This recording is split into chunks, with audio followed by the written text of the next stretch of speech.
So pwede ba itong Mavlos Delicacy for aging? Yes, pwede. If you're planning to use this rod sa light game fishing or finesse fishing in general, this might be the perfect rod for you, especially if you are working on a tight budget.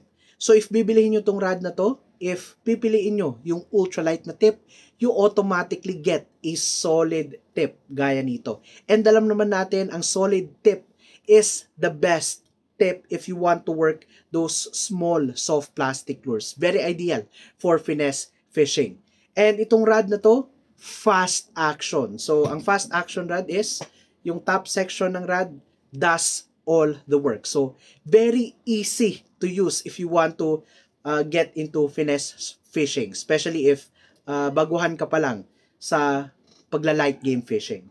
And this rod, if you want to pair it with a small size reel, this rod is very ideal for you because napaka gaan ng rod na to. And just like yung mga specialized na aging rods na solid tip, medyo may pagka-stiff yung kanyang solid tip. Meaning, it tends to be more sensitive. Just like the Mavlos Delicacy.